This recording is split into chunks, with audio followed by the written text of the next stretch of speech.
If I told you that there are research-backed strategies, actual 4-part frameworks for improving your relationships, would that sound a little too good to be true? I know for me it would, because often we think of health or our finances as things that we're able to control.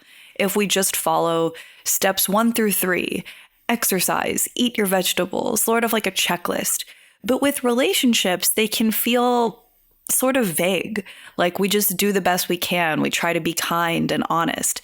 But that's what I love about psychology, and what we're going to get into in this episode is that research can actually point to practical tools to improve these parts of our lives as well. Welcome to Immersion, 30 Minutes Beneath the Surface. This is part 8 in our series on positive psychology. And this episode on relationships is arguably maybe the most important, because as we covered in that 85 plus year study by Harvard, which was meant to study happiness and well-being, they found that relationships had the biggest effect on people's well-being and even their health and longevity. We know that corrective experiences and healthy relationships can help us heal from trauma, and relationships are really what add meaning to our lives. We know that our lives happen in connection with others, and relationships are what make it worth living. So let's jump right into it. And everything that we're going to discuss applies to friendships, I would imagine coworkers, family members, other types of relationships. A lot of the studies first start out with studying romantic partners, but then they find later that yes, these tools apply to any relationship. So I truly think everything we're going to cover would apply to any relationship in your life. We are going to use, though, for the sake of having an example, a pretend couple named Amanda and Steve. Steve is in $40,000 worth of debt and has not told Amanda in the 2 years that they've been together so far. This was debt he accumulated in his 20s. He's a bit of a dreamer. He tried some things that didn't work out, whereas Amanda was raised in a financial situation that was very strained. And through coming out of that, she learned to budget very carefully. Her coworkers always do things like get their nails done, but she's the kind of person who will paint her own nails, even for her own wedding, which is coming up. And at this point, she's not even sure if she could see herself with Steve.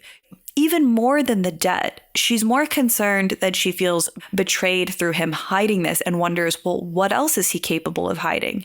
So let's look at some tools that could help this couple come back together and can help you too in your relationships. The first principle that we're going to apply is called minding, which was created by the researchers John H. Harvey and Julia Amarzu. I'll list out the 4 steps of minding briefly, but then we'll go ahead and apply it to this couple. The first step is knowing and being known through mutual self-disclosure or sharing. The next step is attribution that is realistic about causality, but benefit of the doubt when in question. Meaning, if you're not sure if someone did something for a good reason, or if a certain expression meant something, or that they maybe forgot about the dishes, or they purposefully didn't do them to make you upset, you actually give that person the benefit of the doubt when things are in question. The next step is acceptance of what one discovers in the knowing process and respect in that process. Meaning, as you find out more and more about this person through that sharing, we accept the other person and respect the process itself of getting to know the other person. Hint, this doesn't mean we need to like everything we hear, as we will get back to with Amanda's feelings here. And lastly, this must be done by both partners, and it is a never-ending process. So, in many situations like this, in conflict, it is a lot harder to apply this. I imagine on the first few dates, there was a lot of mutual self-disclosure of sharing certain things about where they grew up and what they like to do for fun. And there is a lot of acceptance and respect for getting to know one another in the process. And they might ask follow-up questions or share something vulnerable about themselves in return after the other one shared something a little scary. All of this stuff is part of getting to know someone. But giving someone the benefit of the doubt and accepting things about them in conflict is extremely difficult. So let's talk about how we might deploy this in the heat of the moment. First, we probably should take a slight time out in a situation like this, because this is not something that needs to be resolved this exact moment. And because it is such a big truth bomb, something that was hidden for years, that Amanda's going to need to process how this affects their relationship going forward, what it means about little fibs that might have come up before around this, or, lies of omission. She's probably not going to be able to have a constructive conversation right now. At least most people wouldn't. So I believe I'm going to introduce this term right, but if anyone is from Japan, feel free to correct me in the comments. But my partner actually sent me a reel on Instagram about this term called ma, which is the Japanese term for space or strategic pause. Now, this isn't just in conflict. I believe it can even apply in space, in physical design, but it's this idea of breathing room. And in the reel that he sent me, there was a recommendation of even just taking a 3-minute pause.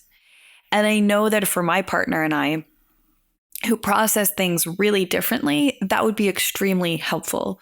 So let's say they took that pause and then they came back. Or even if it wasn't a huge conflict, they just took a couple minutes to breathe and be.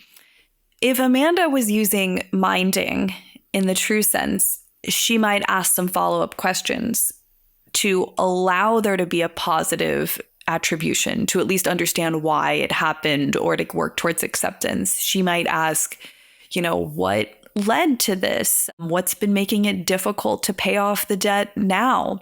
Or Steve might just volunteer some of this freely, again, knowing, being known.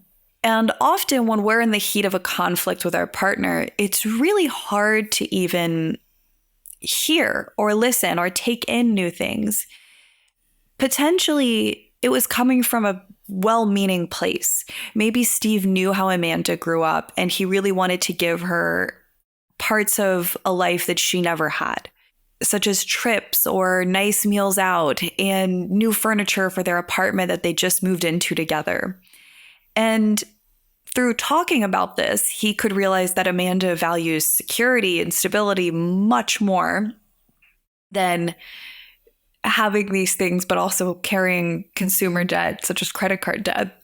And also, he might even realize patterns he was following without even thinking about it. By airing this out, he might realize, oh yeah, I also have a hard time saying no to my friends. They lead a certain type of lifestyle, and if I want to spend time with them, it's hard to not spend as much money. And then they could dig into that together. But when I see people arguing, or when I've been in arguments myself, I think that we often are so upset that we narrow our focus. There's a narrowing of why did you do this, and very targeted questions versus an open exploration. That broaden and build theory we talked about last week is really difficult. And this is again why the pause can help, because we don't even truly sit to really make sure we understand where the other person's coming from, because we're too upset to do so.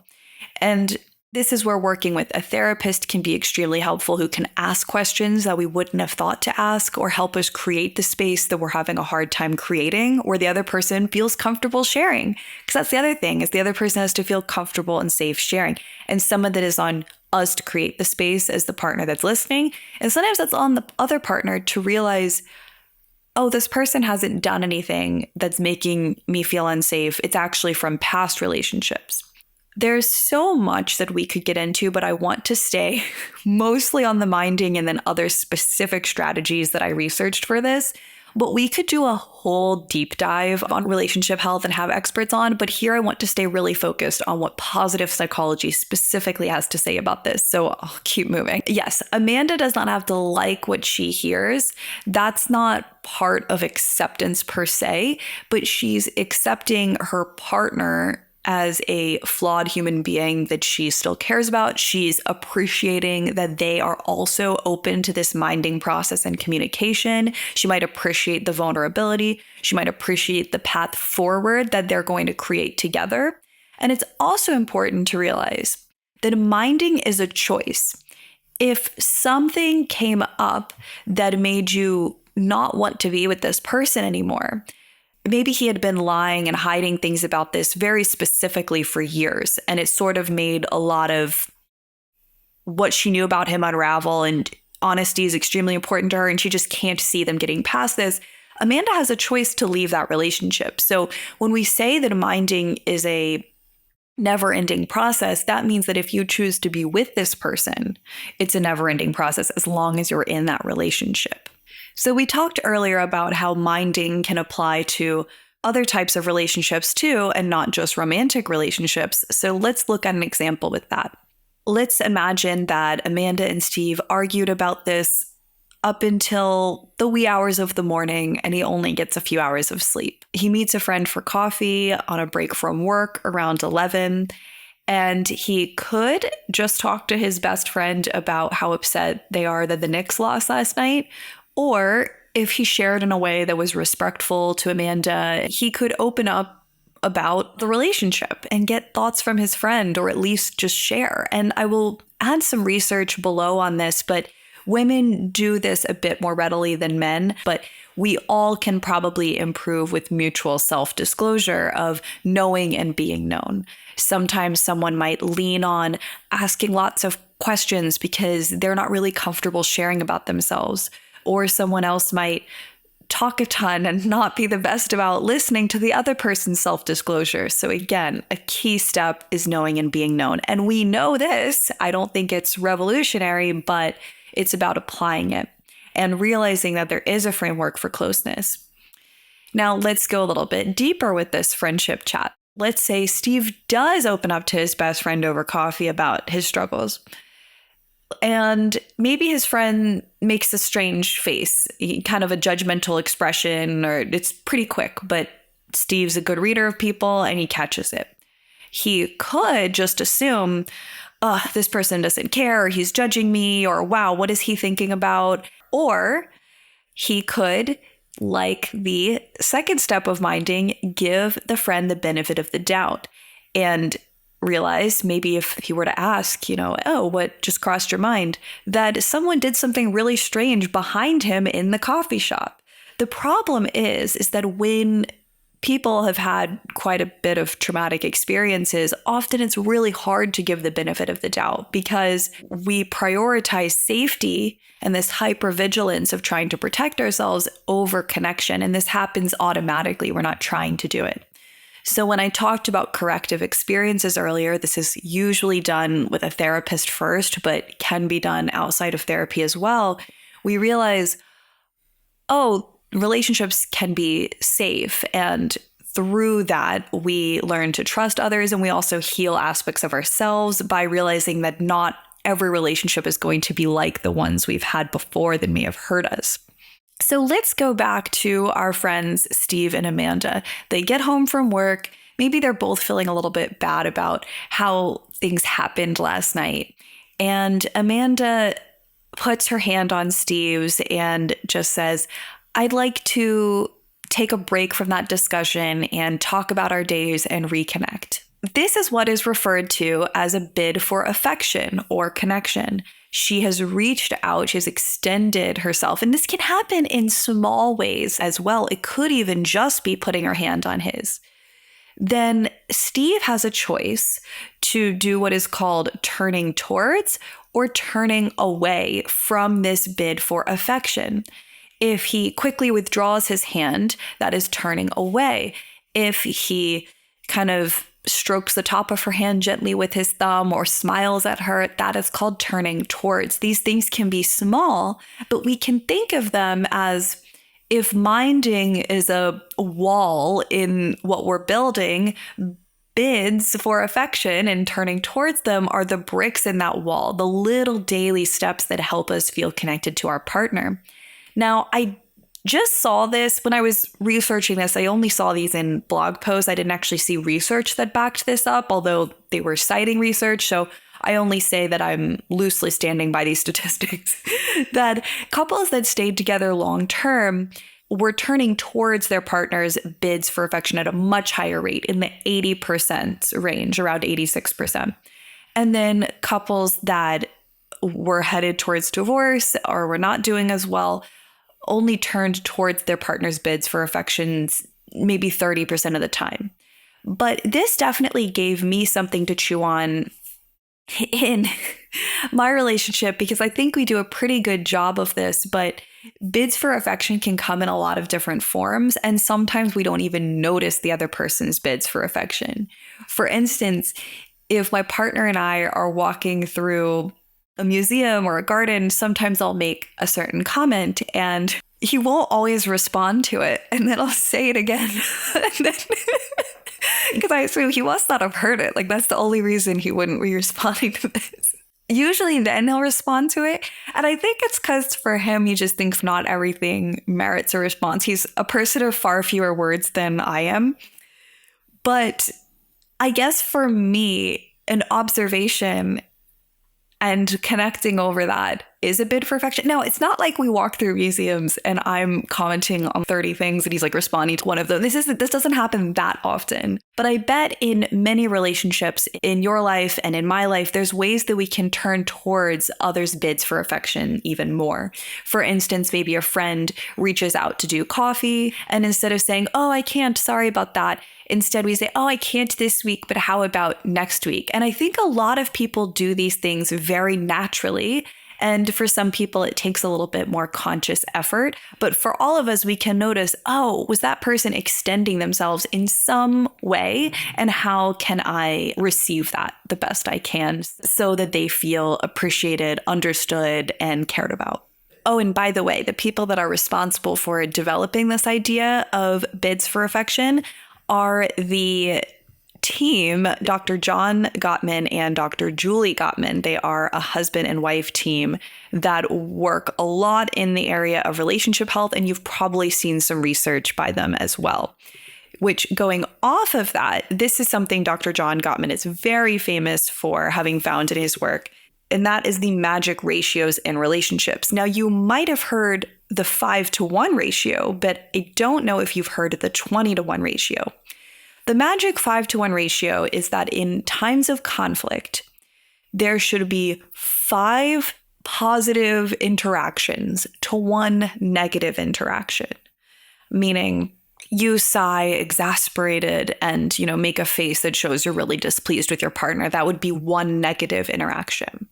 For each of those, there need to be 5 positive interactions, saying that you understand where they're coming from, listening attentively. Again, maybe putting your hand behind their back, laughing together at something silly that happened, infusing some humor. The reason why 5-to-1 is so important is because negative interactions sting so much more than positive interactions feel good. And you probably remember that. If you think of an argument with a friend or a coworker, you realize how much that stings and bothers you, not only in the moment, but how irritating it even is after, how days later you might be replaying it in your mind of what you could have said or where could they possibly have been coming from with that, or ways that they just didn't quite understand you.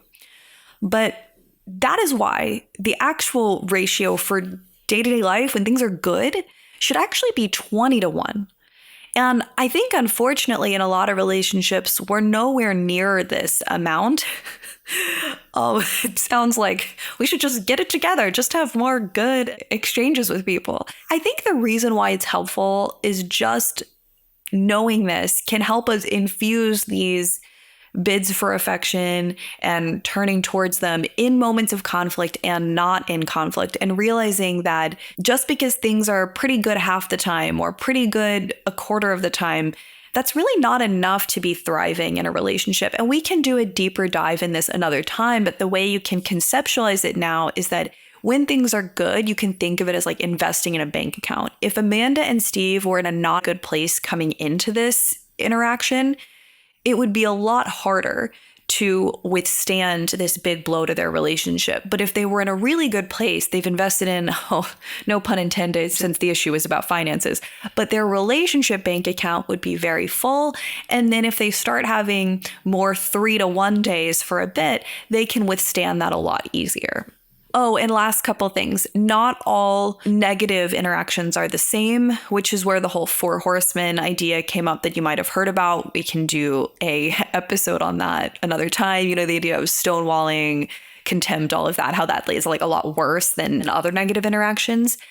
But also, just so you know, bids for affection do not need to be grand. In fact, it's much better to have small moments of kindness and receiving that kindness well, and little loving moments rather than big grand gestures every once in a while. And again, I think this applies to all relationships. I think about one of my good friends who really would go above and beyond for me, but then in times of conflict, it really felt like an earthquake. And I really still care about this person, but we're no longer in each other's lives, because I think just the more stability of little kindnesses regularly, working through things well, fun things together. Again, sometimes it's the small things that make the biggest difference. So let's recap what we've covered so far and then lay out a plan for what we're going to cover in the last part of this episode. What we've been over so far is minding, and the 4 steps are in that so that we can mind the relationships that are closest to us. I also just think that's such a beautiful verbiage. It reminds me of tending to a garden, and it does remind us that love is a verb and an action. And we also talked about the magic ratios and bids for affection. So because this is a series on positive psychology, I'd like to look a little bit more broadly at what the field has to say about relationships. In the positive psychology textbook that we leaned on heavily for the flow episode, I just wanted to see what were the chapters pertaining to relationships. So they had a whole section on what they called interpersonal approaches to positive psych. And they had chapters also, in addition to minding, on forgiveness, compassion, empathy and altruism, gratitude, attachment theory, love, and one more that we're going to get into in a moment, a little bit deeper. This chapter that we're going to get into more is called For Richer, in Good Times and in Health, Positive Processes in Relationships, because we know that the marriage vows are usually, for richer or poorer and all of that. But I think they were making a reference to the fact that in positive psychology, the whole point of it is not to focus on what's not going well and how to fix it. The point is instead focusing on what is going well and how to amplify it. So in a way, talking about conflict and struggle, like I've been emphasizing so far, is not really that much of positive psychology, but it's hard to separate these things. And I know that what people are looking for is often practical tools they can apply right away. And often in conflict is when people are most looking for what's a tool to help with this.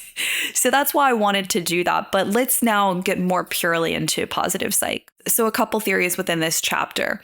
So the first one we'll look at is the self-expansion model. And the first part of it, it was basically saying, this is by Aaron and Aaron, and it refers to the process of including a close other in one's conception of the self. And I mean, I think that could get kind of complicated, but I want to focus more on something that's practical and that makes a lot of sense, is that this is another part of their research, is that engaging in novel, challenging, stimulating activities together can help with relationship satisfaction, can help the couple feel closer. And a big part of that is probably that they feel that they're growing together and they're making new memories together. And also just the chemical response of something exciting happening versus doing the same things all the time, such as dinner and a movie. So maybe if you have the budget for it, you live in a place where you can, going to an escape room or doing some sort of physical exerting, challenging activity out in the world that you wouldn't normally do. We often view ourselves as wanting to expand and grow, but we also can apply that in relationship with others. And again, this could explain why teams often do well with team building activities. Again, it's about doing an activity together that is stimulating versus just the same things. And you notice how often you feel really different with that same group of people through having had that experience. One quote from the book says, "Further investigation into this effect has suggested that high positive affect and not decreased negative affect might be the mediating factor between these novel tasks and increased relationship satisfaction." See Strong and Aaron, 2006. So this is another big part, again, of positive psychology. Is they're not trying to reduce the negative things in a relationship. They're trying to add more of things that can help. I think that a good metaphor for this would be imagining making soup. And you could say, well, I didn't add copious amounts of salt or throw any dirt in there or anything. And it's like, okay, good. You didn't put anything in there that shouldn't be in there. But did we add enough of the good stuff? And so that also has to apply to relationships, is adding enough of the good and not just removing the things that are detracting from a healthy relationship. And so the last aspect from the textbook that we'll look into is this idea of capitalization, or how does someone react to good news? At first, I thought this is an interesting thing to really be emphasizing in positive psychology. How often are we really sharing good news with people? But I saw in the textbook, capitalization is a very common occurrence. Gable and colleagues 2004 found that people report sharing positive events with others approximately 80% of the days out of a 10-day period. And how people react to good things actually says a lot about the relationship itself, they found. So here to chat with me about this is one of my good friends, Madeline from Brooklyn. Thank you for coming on the show. Thank you so much for having me, Pam. I'm so happy to be here. I wanted to first fill Madeline in on a little bit of the research. Shelley Gable is the main person who studied this, and she found in this research on what's called active construction is that there are 4 ways that people react to good news. So Madeline recently got engaged. So we're going to use this as an example to introduce these 4 types. And by the way, congratulations. Thank you so much.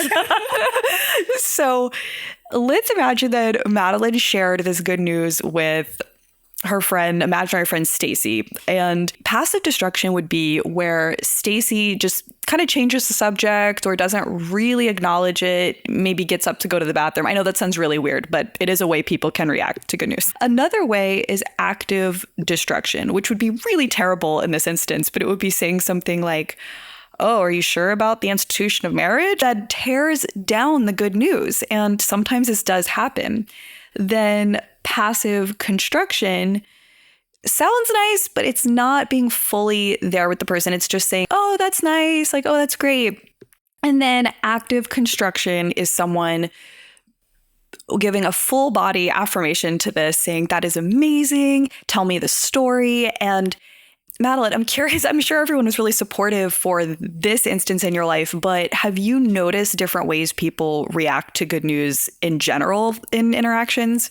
Yes. And these examples are so helpful because I believe I can think of specific instances in my life of all 4 kinds of reactions. And I'm curious if people being flooded on social media with all kinds of news is a potential contributing factor to why someone might not react as authentically to good news shared in person, because they've been flooded all day with all kinds of news from their social media feeds and might be burnt out by the time that they're getting actual good news from someone that's maybe more important to them. I think what you're also getting at is not only are people bombarded with good news from other people, but also they're maybe getting that need met from other people. Like if you need encouragement, if you want to feel good news mirrored back at you, yay, good job when you do something.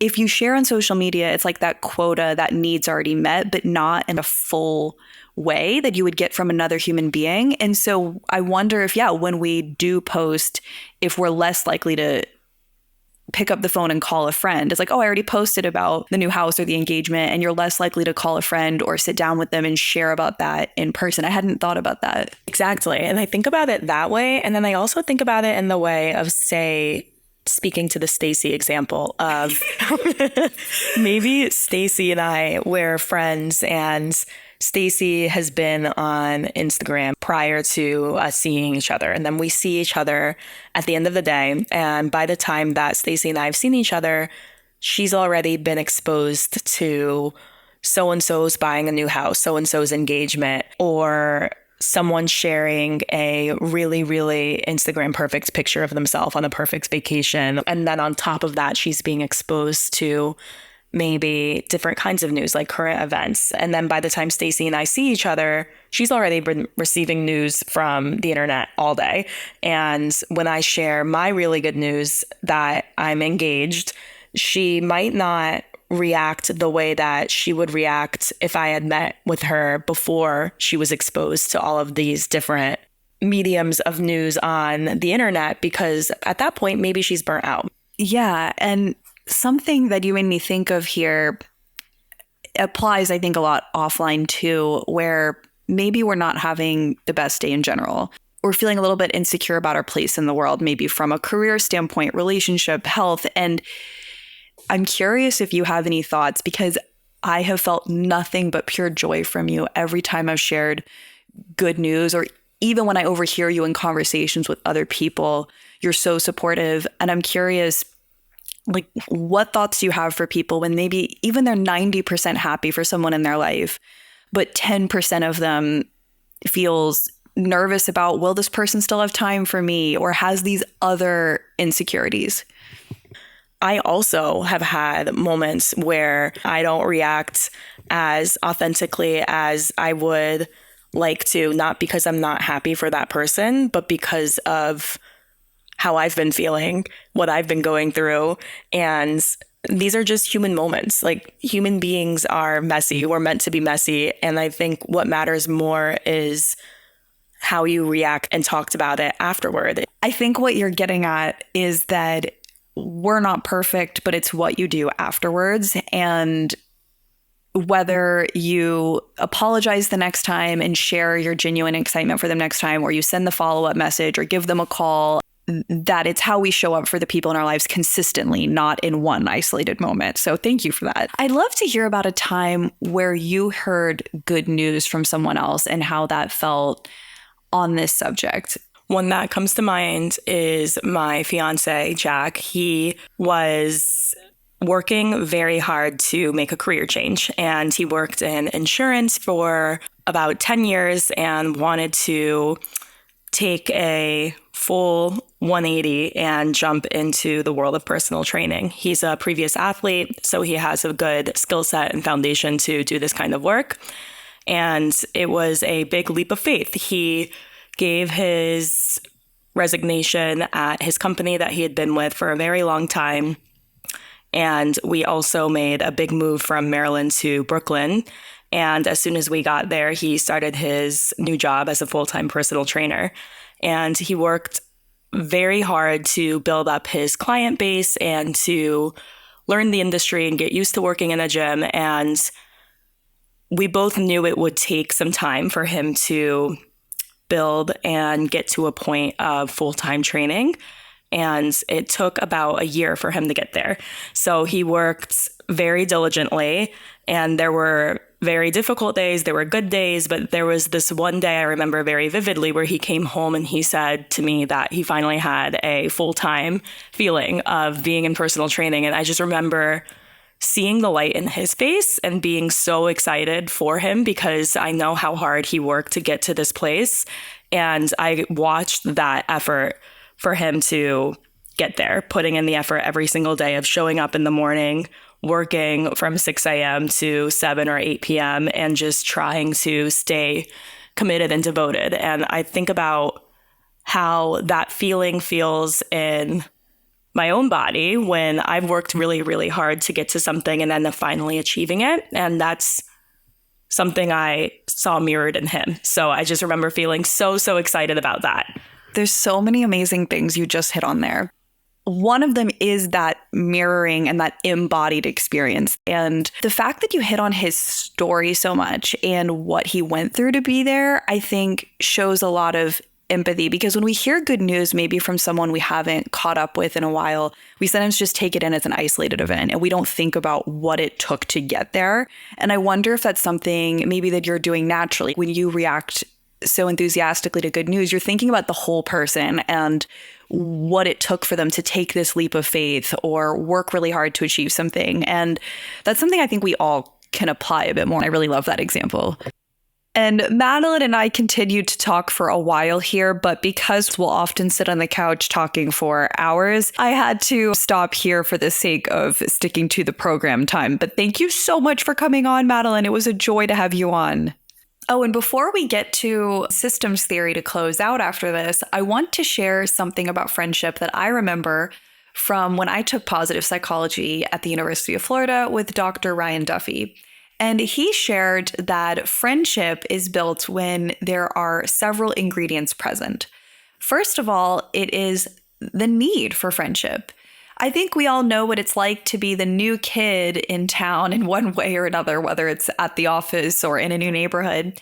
And there's someone that we'd like to be friends with, but maybe they have a very active social life. They don't really have an opening for a new friend. And it's not a critique on us. It's just that the need for friendship isn't there. Another aspect is having things in common or liking the other person. I would assume some sort of shared interests, values, but essentially how well you get along. I took this class a long time ago, so just pulling on what I remember, not direct quotes from him. And then the third ingredient is seeing the person repeatedly. This is why we would make friends so easily in school or at sports practice, is because you were seeing these people repeatedly. And then as adults, we don't see the same people very often outside of work or very few social settings. So this is where, you know how people often say, like, join a club or something to make new friends. And that sometimes works and it sometimes doesn't. But how can we create that repeated exposure to people? Even if it is something like, I've heard of people having scheduled plans. Every other Tuesday, we meet to go for a walk in the morning. Or this is how people become friends with the parents of their kids' friends. Of course, it's just that repeated exposure, but we can get that in a variety of ways. I found this really surprising because I always really prioritized how much I enjoy the other person or how much we have in common. So that's second ingredient.